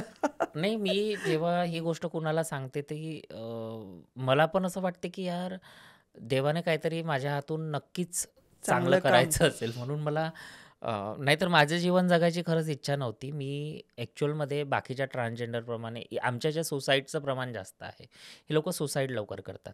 इथे आता एम-पीमध्ये माझ्या एक ट्रान्सजेंडर फ्रेंड होती. तर तिने ट्रेनसमोर येऊन आत्महत्या केली. म्हणजे तिला एवढी बेकार मौत भेटली ट्रेनसमोर येऊन, असं काय झालं असेल तिच्या लाईफमध्ये? तर हाच प्रकार असतो. कधी लव्हचा चक्कर असतो, कधी घरच्यांचा चक्कर असतो, समाजाने धुतकारणं. समाजाचा दूध करण्याचा. तर आमचे लोकं डिप्रेशनमध्ये ऑलरेडी असतात. आणि हे जे सगळं चालवलं आहे, हा जो तिरस्कृतपणा आम्हाला समाजाने दिला आहे ना, तर त्यांच्यामुळेच आम्ही कुठेतरी मागे आहोत. सर्वांना आमची दुवा पाहिजे. ₹10 देतात, आशीर्वाद घेतात. पण आम्हाला ॲक्सेप्ट करत नाही. मला एक सांगा, आम्ही जर म्हटलं, की आम्हाला कामाला ठेवा, तुमच्या इथे झाडू पोछा तरी मारू द्या, तर तुम्ही ठेवाल काय? नाही. तुम्ही म्हणाल, आम्ही जर छक्का कामाला ठेवला, तर लोकं आम्हाला चिडवतील, म्हणतील काहीतरी. हम्म. म्हणजे तुम्ही इकडून पण बोलता आणि इकडून पण बोलता. मला एक सांगा, तृतीयपंथी जन्माला आला, तर कुठल्या ग्रंथामध्ये किंवा कुठल्या पुस्तकामध्ये असं लिहून आहे काय, की त्याला किन्नराच्या हवाले करावा म्हणून? आहे ना? मग तुमच्या इथे अपंग मुलगा जन्माला आला, तुम्ही त्याला शिकवता, अपंगाचं सर्टिफिकेट काढता. मतिमंद जन्माला आला, मतिमंदाच्या शाळेत टाकता. पण किन्नर जन्माला आला, तर तुम्ही त्यांना देऊन देता किन्नराच्या हवाले. का बरं तुम्ही शिकवू नाही शकत त्यांना? माझ्या आईवडिलांनी जसं मला मोठं केलं, तसं तुम्ही पण करू शकता. मी खरंच तुमच्या आईवडिलांचं कौतुकच करेल, कारण त्यांनी बाकी जनरली आपण असंच बघतो की ते हवाले करून देतात हो, हो. आणि त्यांना समाजात वावरायचं असतं. हो. लोक काय म्हणतील काय नाही ते याला ठेवून किंवा हिला ठेवून काय फायदा म्हणून बरोबर देऊन आहे. टाकतात. हो. पण खरंच कौतुकास्पद आहे तुमच्या आईवडिलांनी की अजूनही तुम्ही, तुमचे आईबाबा आहेत अजूनही? माझे वडील एक्सपायर्ड झाले कोरोनामध्ये 2021ला, आणि आता आईसोबत राहते मी घरी. नॉर्मल चर्चा असतात म्हणजे घरी पण, आणि असं ते जो फेज होता तो चालला तो गेला. चालला गेला आता. आता व्ह्यूज चेंज झाले लोकांचे. पण ह्या चेंज होण्याच्या मागे हां. एज्युकेशन कामात आलं हे नाही वाटत तुम्हाला? हो, एज्युकेशनमुळेच मी फेमस झाली मला असं वाटते, आणि एज्युकेशनमुळेच मी पुढे चालली असं कुठेतरी मला वाटत आहे. म्हणजे तुमच्या जे बधाई मागणं म्हणा हां, हां, किंवा ट्रेन हां. मागणं हां, म्हणा, हां. बऱ्याच लोक कमी झाले आहेत. म्हणजे आताही खूप कमी लोक दिसतात हो, हो, ट्रान्सजेंडर. हो, हो. तर अवेअरनेस आलेला आहे तुमच्या याच्यामध्ये? थोडाफार चेंजेस आहे. बघा ना, कुठेतरी आमचे लोकं पण चुकतात, की तुम्ही ट्रेन मागत आहे, तर तुम्ही जबरदस्तीने मागता लोकांना, किंवा मग तुम्ही लग्नात गेले, तर तुम्ही निर्वस्त्र होतात, साड्या वर करून लोकांना मागतात. तर ते चुकीचं आहे. म्हणजे आता बघितल्याबरोबर लोक लांब पळतात की घाबरतात. अरे बघा बाबा ना, आले, घाबरतात. घाबरतात. हां. का बरं? त्यांच्यामुळे माझा लॉस होतो कधी-कधी. आता आपल्या समाजामध्ये अनएज्युकेटेड वर्ग आहे, ज्यांना माहिती नाही की मी वकील आहे म्हणून. तर मला चक्क नजरेनंच बघतात ते. तर तिथे कसं होतं की घाबरतात, बोलायला पाहत नाही. का बरं? कारण त्यांनी ट्रेनवर रुद्रावतार पाहिला आहे दुसऱ्यांचा. हम्म. बऱ्याचदा असं होतं की आई-वडिलांचे संस्कार कुठेतरी चुकीचे होतात. शाळेतले मुलं कुठे जमले असले, मी जात असली तिथून, तर छक्का चालला, छक्का चालला म्हणतात. का बरं? त्यांची गलती नाही त्यामध्ये. त्याच्या आई-वडिलांनी संस्कार असे दिले की याला छक्का म्हणतात. छक्का ही शिवी आहे आमच्यामध्ये. जर तुम्ही तृतीयपंथी हा स्टँडर्ड वर्ड वापरला तर किती चांगलं वाटते. छक्का-छक्का म्हटल्यामुळे ते पण छक्का म्हणायला लागतात. तर इथे कुठेतरी समाजाचा दोष आहे. तुम्ही प्रत्येक व्यक्तीला प्रत्येकच अँगलने पाहू नका. प्रत्येकाचे वेगवेगळे अँगल असतात. मी एज्युकेटेड आहे. मी कधी साडी वर केली नाही. मी टाळ्या वाजवून लोकांना जास्त शिवा दिली नाही कधी. मी कधीच नाही. मला खूप जास्त झालं तर कोणी छेडछाड केली तर मी थोडाफार शिवा देते त्याला. 2-3 टाळ्या पण वाजवून देते आली वेळ तर. ते माझं अजूनही? ते माझं सेल्फ डिफेन्स आहे. अच्छा, ते कारण अजूनही? मला जर एखादा बदमाश मुलगा माझ्या मागे लागत असेल, तर मग मला त्याला काही ना काही थोडं गरम करावंच लागेल. तर त्यामुळे. तर माझं असं म्हणणं आहे, की समाजाला माझं असं म्हणणं आहे, की प्रत्येकच 5ही बोटं आपल्या हाताचे सारखे नसतात, वेगवेगळे असतात. प्रत्येकाला वेगळ्या अँगलने पहा. तो विषय काय आहे समजून घ्या. शिवानी सुरकार काय आहे आधी तुम्ही समजून घ्या. तिच्याशी 2 मिनिट बोला तर ती काय आहे तर. तुम्ही दुरूनच म्हणाल, की ही यांच्यासारखीच आहे का टाळ्या वाजवणारी, ट्रेनवर भीक मागणारी. तो व्ह्यू नका ठेवू तुम्ही. असं माझं म्हणणं आहे. म्हणजे अवेअरनेस पुष्कळ आलेला आहे. हां, आणि तो थोडं-थोडं. एज्युकेशन किंवा गव्हर्नमेंटनी बरेच काही रूल्स अँड रेग्युलेशन किंवा तृतीय पंथींना जागा दिलेली आहे नाही, आपल्या गव्हर्नमेंटने आमच्यासाठी काही केलेलं नाही. मला बघा ना, नाही, आपण म्हणतो ना की जेव्हा आपण कुठलाही फॉर्म भरतो तेव्हा मेल, फिमेल आणि अदर्स. बघा ना, मी सांगते. 1% आरक्षण कर्नाटक गव्हर्नमेंटने दिलं. महाराष्ट्र गव्हर्नमेंटने दिलेलं नाही. 3रा कॉलम असतो मेल, फिमेल आणि ट्रान्सजेंडर. कॉलम आलेला आहे. पण त्यामध्ये तुमच्या जागा आलेल्या नाही, फक्त कॉलमची जागा आहे. त्यामध्ये असं असतं की जे ट्रान्स वुमेन आहे, ज्यांची वजानोप्लास्टी झाली आहे, त्यांना लेडीजसोबत कम्पीट करतात. म्हणजे लेडीजसोबत कंपॅरिझन केली जाते आणि त्या परीक्षेमध्ये त्याला लेडीजसोबत गणना केली जाते. पण ही सर्जरी केल्यानंतरच? हो. आणि ट्रान्स मेन जे असतात, जे मुलं झालेले आहेत, तर त्यांना जेंट्ससोबत कंपेअर केले जातात. तर इथे कुठे ट्रान्सजेंडरचा सेपरेट कॉलम असून आम्हाला सेपरेट आरक्षण कुठे आहे? आम्ही तर गव्हर्नमेंटला फक्त 1% आरक्षण मागतोय. पण ते 1% हे तुम्ही देऊ शकत नाही. का बरं देऊ शकत नाही? तुम्ही प्रत्येकाचे प्रश्न सॉल्व्ह करता. तिकडे शेतकऱ्याचा प्रश्न असो, गरिबाचा, अपंगाचा प्रश्न असो, प्रत्येक मुद्द्यावर काम केलं जाते. बट आमचा मुद्दा का बरं कोणी उचलत नाही?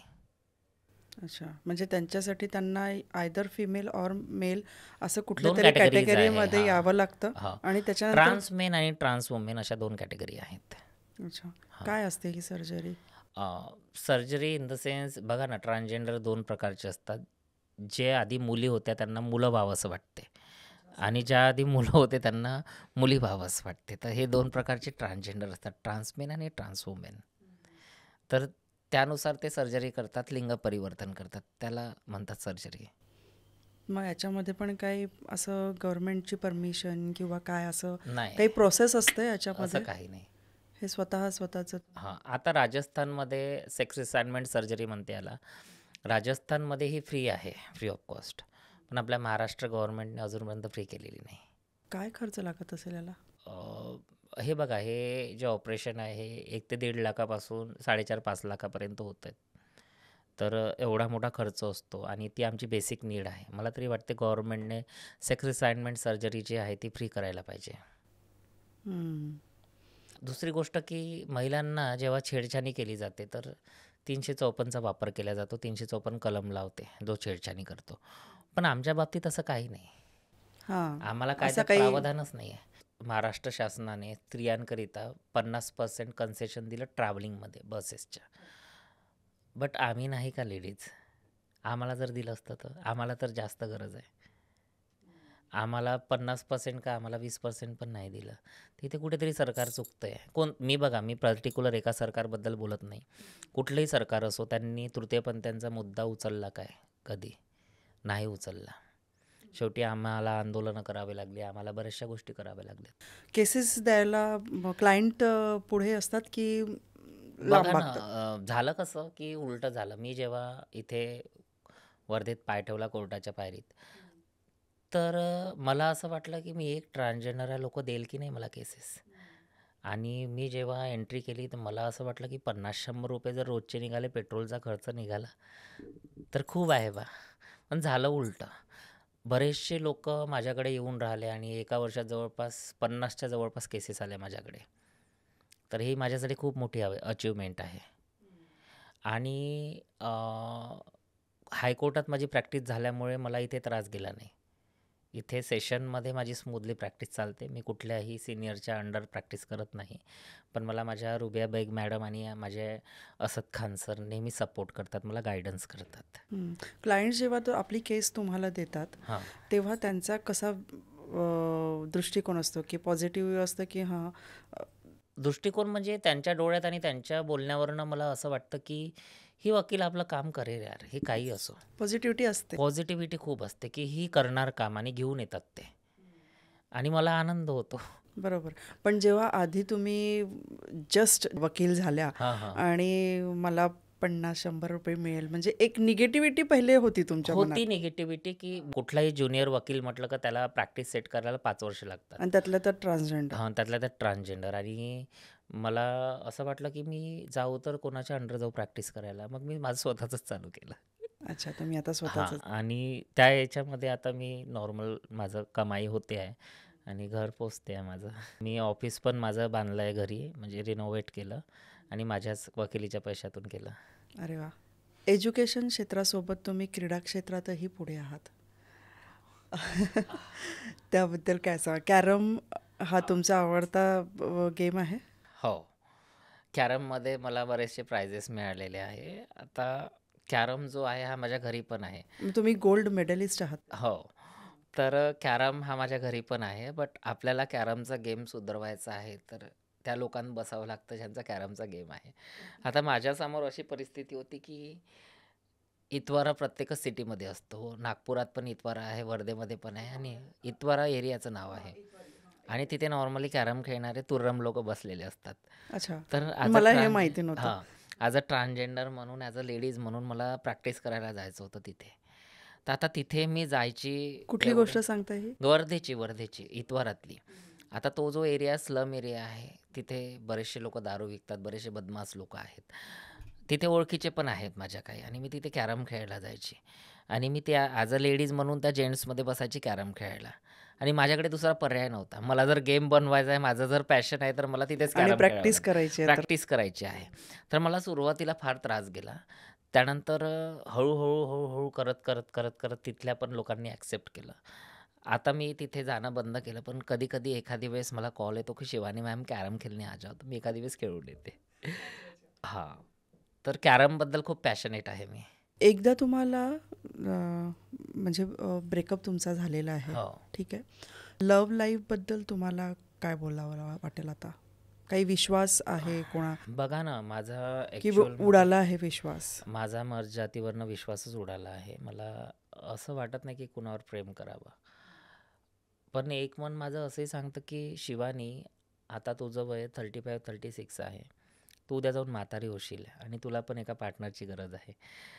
म्हातारा झाल्यावर एकटं राहणं मुश्किल होतं आणि त्यातल्या त्यात आमचं ट्रान्सजेंडरचं शरीर, एवढ्या सर्जऱ्या झालेलं, नाजूक शरीर. तर कुठेतरी असं वाटते की एखादा पार्टनर बघून त्याच्याशी लग्न करावं, सेट व्हावं. पण एक मन असंही आहे की हे लोकं धोकेबाज असतात, तर करू की नाही? लग्नासाठी ऑफकोर्स मला प्रपोज येत आहेत. मी ट्रान्सजेंडर जरी असली तरी बऱ्याचशा लोकांनी मला लग्नासाठी प्रपोज केलेलं आहे. केलेलं आहे? हो. अच्छा. पण त्यामध्ये असं झालं की मी हे गोष्ट ऑब्झर्व केली की जेव्हा तुम्ही लग्नाचा विषय करता, तर तुम्ही म्हणता की मीटिंग करा आणि त्या मीटिंगमध्ये तुम्हाला एक फिजिकल अट्रॅक्शन लागलेलं राहते की आपण हॉटेलमध्ये भेटू बा. तिथे अजून पुन्हा मग माझी मेंटॅलिटी खराब होते की हा व्यक्ती लग्नाच्या गोष्टी करतोय आणि म्हणतो की आपण पहिली मीटिंग हॉटेलमध्ये भेटू. हॉटेलमध्ये कशाला?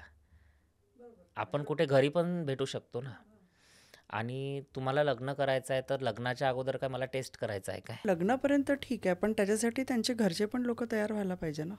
जो पार्टनर आता बघत होती, तो डायव्होर्सही बघत होती, की ज्याचं डायव्होर्स झाला आहे, ज्याला मिसेस नाही आहे, असा पर्सन बघत होती. तर मला तिथूनच प्रपोज आले बरेचसे. बरेचसे हाय प्रोफाईल लोकं होते, काही मिडल क्लास होते, काही एजने कमी होते, काही एजने जास्त होते. तर मी त्यांचे व्ह्यूज घेतले. काही लोकं खरंच खूप चांगले होते, की त्यांना ट्रान्सजेंडर लोकांबद्दल आत्मीयता आहे, की मी ट्रान्सजेंडर आहे, तर तुम्ही मला ॲक्सेप्ट करू शकता काय? तर ते हो म्हणाले. तुम्ही मला समाजासमोर, चार चौघासमोर लग्न करून तुमच्या घरी घेऊ जाऊ शकता काय? तर हो म्हणाले. हो म्हणाले. हां. मग पुढे? तर पण माझी मेंटॅलिटी अशी झाली आहे, की माझ्यासोबत एक वेळा जो गेम झालेला आहे, मी पुढे सरकायला थोडी घाबरते आहे. अच्छा. मग अशाने तर म्हणजे जी life partner as a life partner तुम्हाला पाहिजे आहे, हां, तसं हां. तर मग कोणीच मिळणार नाही. माझ्या अपेक्षा नाही आहे, की माझा जो नवरा किंवा माझा जो पार्टनर असेल, तो दिसायला हँडसम असायला पाहिजे, तो बॉडी बिल्डर असायला पाहिजे किंवा तो पैसेवाला असायला पाहिजे. माझं सरळ-सरळ म्हणणं आहे, की माझा जो पार्टनर असेल, तो माझ्यापेक्षा 10 ते 12 वर्षांनी मोठा पाहिजे, म्हणजे 45 ते 50च्या दरम्यान पाहिजे. सिंपल मॅन पाहिजे आणि माझ्यावर प्रेम करणारा पाहिजे. नाही माझ्या शरीरावर प्रेम करणारा. आणि तुम्हाला वाटतं की हे सहज मिळेल? मिळालं तर ठीक, नाही तर नाही. बघूया. नाही, मी याच्यासाठी विचारते आहे कारण मेंटॅलिटी, लोकांची मेंटॅलिटी ॲज अ ट्रान्सजेंडर तुम्हाला कोण ॲक्सेप्ट करेल बघा का? ना, मी जास्त करून बघितलं, की लोकं शरीराच्या मागे जास्त जातात सुंदरतेच्या. त्यांना बरेचसे उदाहरणं आहेत, की सुंदर ट्रान्सजेंडर असतात, त्यांचा यूज करून घेतात. पण त्यांना ट्रान्सजेंडरचं मन नको आहे. त्यांना ट्रान्सजेंडरचं शरीर हवं आहे. तर ही जी मेंटॅलिटी लोकांनी बनवली आहे, ती चुकीची आहे. आता कायद्यानुसार ट्रान्सजेंडर लोकं लग्न करू शकतात आणि काही लोकं रेडी पण आहेत त्यांच्यासोबत लग्न करायला. जसं तुम्ही त्यांना ॲक्सेप्ट केलेलं आहे शारीरिकरित्या, तसं मनावर पण तुम्ही त्यांच्या प्रेम करा. आणि असं कधी झालं आहे का की जसं आता तुम्ही म्हटलं की तुम्हाला धोका झाला. पण असं कोणाला झालं की तुम्हाला बघून म्हणजे मी आधीच तुमचं कौतुक केलेलंच आहे की तुम्ही सुंदर दिसता. पण असं कोणाला बघून झालंय की अरे मी तर समजलं म्हणजे नॉर्मल मुलगीच आहे मुलगी आहे, पण नंतर त्यांना कळलं की नाही ही तर ट्रान्सजेंडर आहे आणि त्यावेळेला मग अ, त्यांनी नाही म्हटलं, असं कधी झालं? हां. बघा ना, आत्ताचीच गोष्ट आहे. नुकतीच माझं जेव्हा ब्रेकअप झालं होतं, तेव्हा आई पण फोर्स करत होती, की एखादा पार्टनर बघून सेट होऊन जा. तर मी एक जीवनसाथी.comवर रजिस्टर केलं आणि माझा फोटो अपलोड केला. तर त्यामध्ये गंमत अशी झाली, की मला खूप साऱ्या रिक्वेस्ट आल्या आणि त्यामध्ये मेल, फिमेलचं 2च ऑप्शन होतं. ट्रान्सजेंडरचं नव्हतं. तर मग मी फिमेलमध्ये टाकलं. तर मी काही लोकांशी ऑब्व्हियसली चॅटिंग पण केली. आता चॅटिंग करता काही लोकं मी डायरेक्ट म्हटलं की आय एम अ ट्रान्सजेंडर. अच्छा, मी 1-2 लोकांना म्हटलं ट्रान्सजेंडर, तर त्यांनी मला अक्षरशः ब्लॉक करून टाकलं. आणि काही लोकं असे होते की मी ट्रान्सजेंडर म्हटल्याबरोबर हां, ठीक आहे ना, कोई बात नहीं चलेगा. असे सहज. पण म्हणणारे होते. हां, म्हणजे दोन्ही प्रकारचे लोकं दिसले. अच्छा. पण काही लोकांशी मी पर्सनली पण पण ते बोलली. किती सिरियसनेसनी की फक्त टाइमपास? नाही, काही लोकं सीरियस पण होते त्यातले. त्यांनी मला लिटरली लग्नासाठी प्रपोज केलेलं आहे, की मी ॲक्सेप्ट करायला, लग्न करायला रेडी आहे. मग तुमचा हां. काय रिॲक्शन? माझा विश्वासच उडलेला आहे सध्या. माझी कोणाशी चॅटिंग झाली अनोळखी व्यक्तीशी मॅट्रिमोनियल साईटवरनं. तर तिथे तो माझ्याबद्दल विचारतो व्यक्ती, की तुझं शिक्षण काय झालं, काय नाही. मग मी त्याला असं म्हटलं, की Googleवर माझं नाव टाक आणि माझ्याबद्दल तू बघ. आणि त्याच्यानंतर मला त्या व्यक्तीचा फोन येतोय, की तू तर खूप फेमस असती आहे. तुझ्याशी लग्न केलं तर मी फेमस होऊन जाईल. अच्छा. तर म्हणजे फक्त फेमस होण्यासाठी पण बरेच लोकं हां, लग्न तर करायला अशा सुद्धा कमेंट्स आलेल्या आहे. तर एक वेगवेगळ्या प्रकारचे वेगवेगळे व्ह्यूज आहे. शिवानी, मला एक विचारायचं होतं, की तुम्ही जसं म्हणता, की तुम्हाला बॉयफ्रेंड किंवा तुम्हाला ब्रेकअप झाला, तुम्हाला धोका मिळाला. पण पण लग्नापर्यंत ठीक आहे, पण पुढे लग्नानंतर कुटुंब वाढवणं आणि हे सगळ्या गोष्टी तर त्या होऊ शकत नाही. हा माझा एकीचा मुद्दा नाही आहे. हा कॉमन प्रश्न आहे, की लग्नानंतर आम्हाला मूल होणार नाही. तर आम्ही आधीच डिक्लेअर करतो, की आम्हाला मुलं होऊ शकत नाही. बट नॉर्मल एक लेडीज जशी राहते, तशा प्रकारचं सर्व होऊ शकतं. पण तुम्ही जर एक बाजू बघतो म्हटलं, तर नवरा-बायकोचं लग्न होतं आणि काही लोकांना 10 वर्षे मूल होत नाही. म्हणून का नवरा बायकोला सोडतो किंवा बायको नवऱ्याला सोडते काय? ते दुसरं ऑप्शन यूज करतात, की दत्तक घ्यायचं बा म्हणून. तर आमच्याकडे पण ते ऑप्शन आहे, की आम्ही दत्तक घेऊ शकतो. जर चांगला प्रेम करणारा नवरा आहे आणि तो आम्हाला लाईक करतो, तर का बरं आम्ही दत्तक घेऊ शकत नाही? पण परत तिथे हा येईल ना, की त्या मुली समाज म्हणजे कुटुंब वाढवू शकत नाही ती गोष्ट मान्य आहे. पण कुठेतरी ट्रान्सजेंडर हा एक इश्यू तिथे येतो.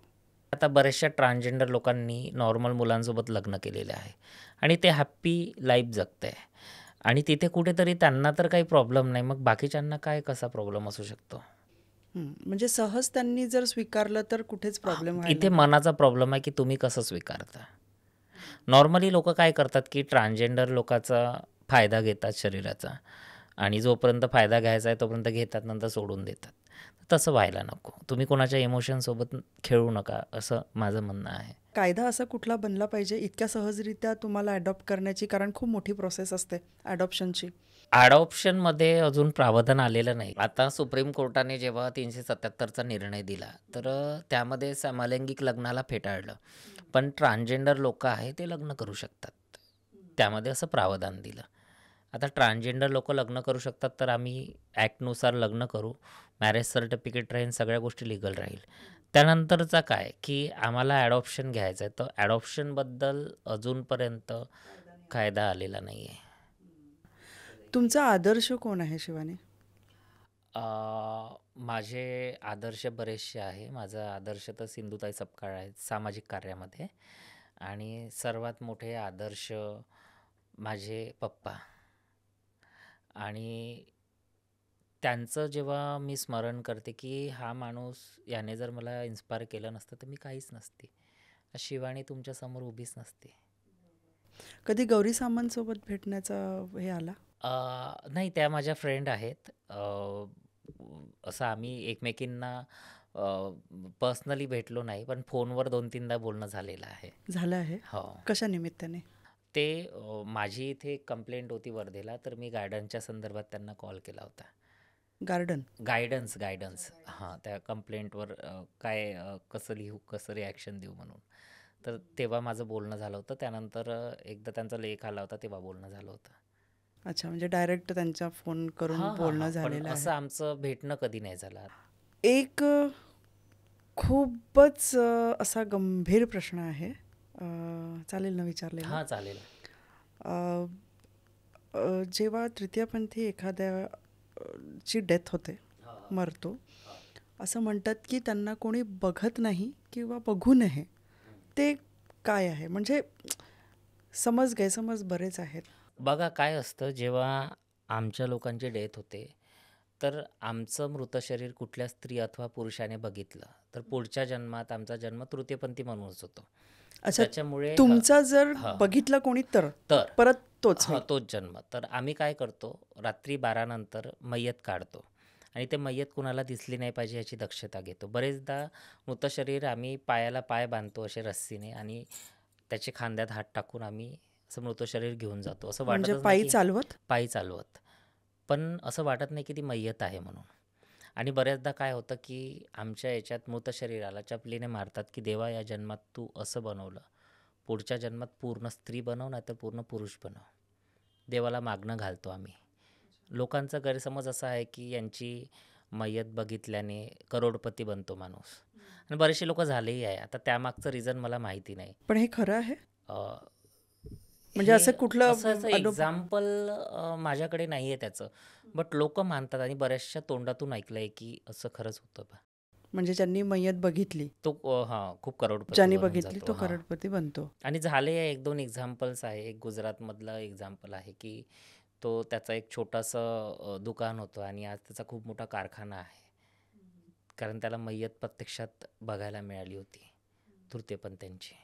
12 नंतर काढतात. हो, 12 नंतर. आणि असं जसं नॉर्मल पीपल जसं वाजा-गाजानी नेतात नाही, माझा काचा काहीच आणि काही सजावट नाही आणि काही नाही, काही काहीच काही नाही, काहीच नाही. पुढे काय? पुढे मग त्यांचं शरीर गाडलं जातं. तर हे जे जिथे काढलं जातं हां, हां. ते स्पेशल असा स्मशानभूमी असते की नॉर्मल लोकांची? बघा नॉर्मल लोकांच्या स्मशानभूमीत पण आम्ही गाडतो किंवा मग बरेचदा तुम्ही शबनम मौसी हा पिक्चर बघितला असेल. त्या शबनम मौसी पिक्चरमध्ये जेव्हा ती मरण पावते तर तिला घरीच गाडल्या जाते. तर असं पण होतं कधी-कधी. होतं? हो. पण आता ते जुन्या काळात व्हायचं. आत्ताचं थोडं वेगळं झालं आहे तर आम्ही नॉर्मली स्मशानातच. तुमच्या तृतीयपंथीमध्ये असं कुठली तरी अशी पूजा किंवा काय कधी-कधी पिक्चरमध्ये दाखवतात. ती अशी काही असते का की दुल्हनसारखं नवरीसारखं सजवून? बघा काय असतं की आम्ही 1 दिवसाचा नवरा बनवतो अहिर-रावण आणि ते दुसऱ्या काय दिवशी असतं? बांगड्या भरतो. ही एक पूजा आहे. तर या पूजेमध्ये मी अजून पण गेली नाही. त्या पूजेमध्ये अ, रात्री तुम्हाला नवरा बनवावा लागतो आणि सकाळी त्याच्या नावाच्या बांगड्या फोडाव्या लागतो. आम जनतेला काय सांगाल? काय सजेस्ट कराल? म्हणजे आमच्या या पॉडकास्टच्या माध्यमातनं जे दुरावतात किंवा ट्रान्सजेंडरला बघितल्यावर घाबरतात, त्यांच्याशी बोलायचं नाही किंवा बरेच गैरसमज असे असतात. त्या लोकांविषयी कधी तिरस्कार असेल किंवा काय जे काही आज मनात असेल तुमच्या, ते पॉडकास्टच्या माध्यमातून काय सजेस्ट कराल लोकांना? सापाच्या शेपटीवर जोपर्यंत तुमचा पाय पडत नाही तोपर्यंत तुम्हाला डसणार नाही. कुत्र्याला तुम्ही दगड जोपर्यंत मारत नाही तोपर्यंत कुत्रा तुम्हाला चावायला येणार नाही. तसंच आम्हाला जर कोणी त्रास दिला नाही तर आम्ही नॉर्मल राहतो. बट आम्हाला त्रास दिला, छेडछाणी केली तर मग आम्ही ॲग्रेसिव्ह होतो. आज तर शिवानीची कहाणी तुम्ही ऐकलेली आहे आणि तृतीयपंथींबद्दल बरेचसे तुमच्या मनात डाऊट्स होते किंवा मतभेद होते ते मला वाटते काही प्रमाणात दूर झाले असतील. हं. तर आमचा तिरस्कार करता तुम्ही. का बरं? आम्ही डिफरंट आहोत म्हणून. पण तुम्हाला आणि मला बनवणारा एकच देव आहे. मग आमचा तिरस्कार करताना आमच्या देवाचा तिरस्कार तुम्ही करत नाही. तुमच्याजवळ तर सर्व गोष्टी आहे. तुम्ही कुठलीही एक बाजू निवडलेली आहे, स्त्री किंवा पुरुष. आमचं जीवन दुःखमय आहे आणि तुम्ही अजून दुःखमय करता. आम्हाला कमेंट्स पास करून घाणेरड्या, छक्का, बायल्या, गुड, मामू, रिवस काय पदव्या देतात तुम्ही विचित्र. तर तो दृष्टिकोन सोडून आम्हाला एका चांगल्या अँगलने बघण्याचा प्रयत्न करा. कुणाबद्दल 2 गोष्टी चांगल्या बोलणं होत नाही तर वाईटही बोलू नका. तुम्ही म्हणता की आमची दुवा-बद्दुवा लागते. मग तुम्ही आमच्याबद्दल चुकीचं बोलता तर तुम्हाला इनडायरेक्टली तर आमची बद्दुवा लागेलच ना. मग ती बद्दुवा कशाला घेता? आमचं म्हणणं हेच आहे, की आम्हाला समाजामध्ये मान पाहिजे. तुम्ही स्त्रियाला जो दर्जा दिला आहे ना, तोच दर्जा आम्हालासुद्धा पाहिजे. आणि राहिली गोष्ट, की तुम्ही म्हणता हे लोकं भीक मागतात. आता भीकच मी मघांपासून बोलते माझ्या इंटरव्ह्यूमध्ये भीक. पण ही भीक नाही, हे एक प्रकारचं शगुन मागतो आम्ही. कारण भिकाऱ्याला तुम्ही ₹10 देता, तर तुम्ही त्याच्या पाया पडता काय? नाही. तुम्ही किन्नराच्या पाया पडता, कारण तो आशीर्वाद देतो. तर हे आमचं शगुन आम्ही घेतो. ते आधीपासून चालत आलेलं आहे. तुम्ही रामायण, महाभारत, श्रीखंडीचं नाव ऐकलं असेल. श्रीखंडी हा राजा होता म्हणून तो सर्वश्रेष्ठ होता. आणि आजकालच्या जमान्यातले आमचे तृतीयपंथी सर्वश्रेष्ठ आहेत. ही गोष्ट समाजाने समजून घ्यायला हवी. आम्हाला प्रेम पाहिजे, आम्हाला आपुलकी पाहिजे. माझं जर कुठल्या एका बॉयफ्रेंडसोबत अफेअर चालू आहे किंवा माझा कुठला बॉयफ्रेंड माझ्यासोबत आहे, तर तुम्ही हसता पाहून. का बरं आम्हाला प्रेम होत नाही का स्त्रियांसारखं? पुरुषांबद्दल आकर्षण नसतं का? तुम्ही समजून घेतलं काय? तुम्हाला असं वाटते की स्त्री आणि पुरुषांचंच आकर्षण राहू शकते. अशा बऱ्याचशा छोट्या-छोट्या गोष्टी आहे. मी जनतेला म्हणते की तुम्ही आम्हाला ॲक्सेप्ट करा. तुम्ही आम्हाला प्रेम द्याल, तर आम्ही समाजात जागा करू शकू ना, आम्ही पुढे जाऊ शकू. पण तुम्ही तिरस्काराच्या भावनेने बघाल, तर आमचंही मन कुठेतरी दुखल्यासारखं होणार. बरोबर. म्हणजे आम जनतेनेही ह्या अवेअरनेस आणायला पाहिजे. अवेअरनेस आणायला पाहिजे. कायद्यामध्ये आम्हाला स्थान दिलेलं आहे. 2014च्या नालसा जजमेंटमध्ये तिसऱ्या लिंगाचा अवधा घोषित केला आहे तृतीयपंथीयांना. पण कायद्यामध्ये अवेअरनेस आल्यानंतर समाजामध्ये काय आलं आहे? समाजामध्ये आजही चिडवलं जातं. मलासुद्धा चिडवलं जातं. का बरं हे? आणि तुम्हाला खूप तीर मारल्यासारखा वाटतो काय आम्हाला छक्का म्हटल्याने किंवा चिडवल्याने? मला आजपर्यंत ही गोष्ट समजलेली नाही. आणि मग आमचे लोकं चिडले, ॲग्रेसिव्ह झाले, टाळ्या वाजवल्या, की मग तुम्ही म्हणतात, की हे लोकं भांडण करतात, निर्वस्त्र होतात. पण शेवटी चिडवता तर ना तुम्हीच ना. आणि तुमचा जो आमच्याबद्दलचा दृष्टिकोन आहे ना बघण्याचा, हा खूप डिफरंट आहे. म्हणजे मला म्हणायचं आहे, की समोरचा माणूस मला जर म्हणत असेल, की "ए शिवानी", तर त्याचं इंटेन्शन काय तो मला बोलवतो. तोच म्हणत असेल, "ए शिवानी", तर त्याचं इंटेन्शन काय आहे, की त्या इंटेन्शनने बोलवतोय मला. बरेचदा माझ्यासोबत असं होतं, की इंटेन्शन वेगळं राहतं माणसाचं. तर माझं असं म्हणणं आहे, की तुम्ही मला वाईट नजरेने बघता, तर तुमची नियत खराब आहे, तुमचं चरित्र खराब आहे. मी नाही आली तुमच्याजवळ वाईट नजरेने बघायला. तिथे कुठेतरी तुम्ही तुमची बहीण माना किंवा माय माना किंवा काहीही माना, बट आम्हाला ना वाईट नजरेने बघू नका. तुम्ही म्हणता, की आमचे लोकं मेकअप करतात जास्त. लिपस्टिक लावणं काही वाईट आहे का? मी सिंपल लिपस्टिक लावलेलं आहे. मला आवडते मुलींसारखं राहणं, सजणं. मग लिपस्टिक लावली तर मी तशी झाली काय? त्यांच्या भाषेत वेश्या झाली काय मी? असं माझं म्हणणं आहे, की तुम्ही आम्हाला समजून घ्या. आम्ही नॉर्मली आमचे ट्रान्सजेंडर लोकं तुम्हाला सलवार किंवा साडीच घालताना दिसणार. आम्ही त्या उर्फी जावेदसारखे अर्धे कपडे तर नाही घालत ना. घालतो काय, कधी दिसले काय? एखादंच कदाचित मुंबई कडले ट्रान्सजेंडर मॉडर्न असतात, तर ते घालून दिसले असतील. पण तुम्ही असे नागपूरला किंवा इकडे बघितले काय अर्धे नंगे कपडे घालून आमच्या लोकांना? मग आम्हाला त्या नजरेनं का पाहिल्या जातात? समाजाची नजर मी बघते ना, की मला एक 50% लोकं चांगल्या नजरेने बघतात, 50% लोकं वाईट नजरेने बघतात. काही लोकं अशी राहतात, की ही शिवानी भेटू शकेल काय? फ्रँकली बोलते. पण तिथे कुठेतरी यार मला असं वाटतं, की नाही, समाजाला चेंज व्हायची गरज आहे आमच्या बदल्यात. आमच्या लोकांची माझे ट्रान्सजेंडर आहे, सुंदर आहे. तर तुम्ही काही ट्रान्सजेंडर एवढे सुंदर आहे बघायला. माझ्या फ्रेंड्स, एक आलिया नावाची आहे पुण्यातली, काही नागपूरच्या आहे. तर तुम्ही त्यांची सुंदरता बघून त्यांच्याकडे अट्रॅक्ट होऊ नका. तुम्ही त्यांचं कार्य बघून अट्रॅक्ट व्हा. आमच्या लोकांमध्ये खूप चांगले-चांगले गुण असतात. कोणी मेहंदी चांगली काढते, कोणी स्वयंपाक चांगला बनवते, कोणी स्पीच चांगलं देतात, कोणी खेळतात चांगलं, वेगवेगळे गुण आहेत. तर त्या गुणांचा तुम्ही काय म्हणतो, त्या गुणांना वाव द्या तुम्ही. त्यांच्या गुणांची तारीफ करा, नाही त्यांच्या सुंदरतेची. हं. आणि जेव्हा तुम्ही आम्हाला चिडवता किंवा छक्का म्हणता, तेव्हा आम्हाला किती भावना दुखतात माहिती आहे. लहानपणी ज्या मित्रांनी मला चिडवलं आहे, त्यांची नावं आजही लक्षात आहे मला.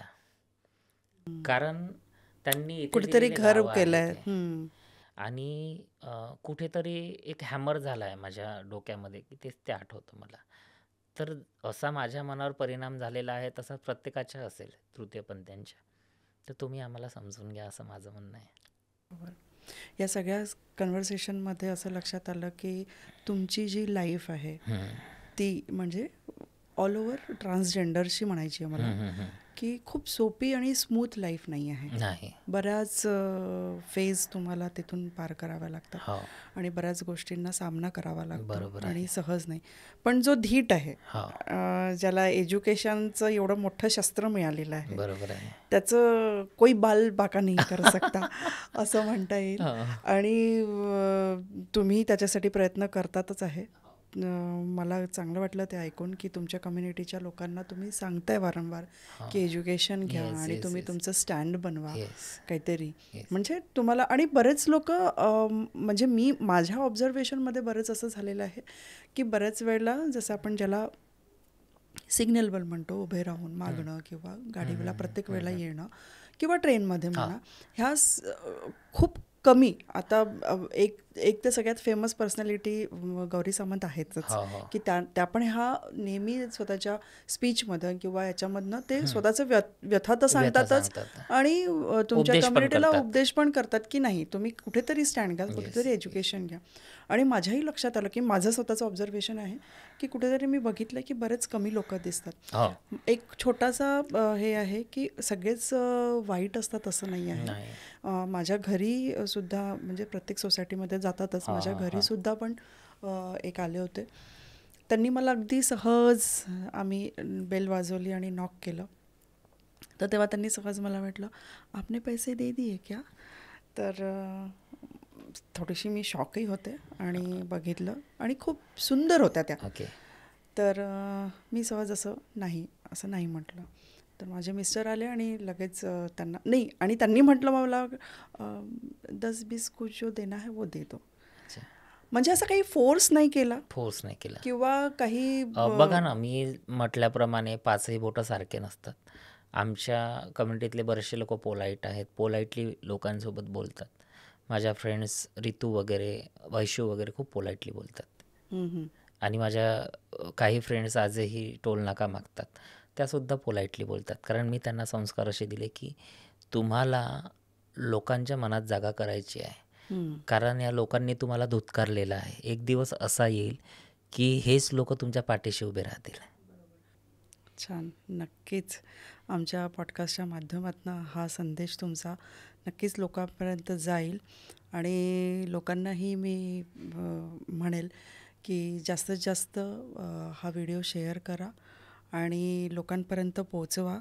आणि इतकं जेन्युइन उत्तर शिवानीने आज आपल्याला दिलेलं आहे आणि तुम्ही आमच्या स्टुडिओत आल्यात आणि मला प्रत्यक्ष तुमच्याशी ज्या शंका, कुशंका किंवा बरेच काही उत्सुकताही होती, जिज्ञासाही होती, बरंच काही जाणून घेण्याची आणि बराच मनात प्रश्न होते.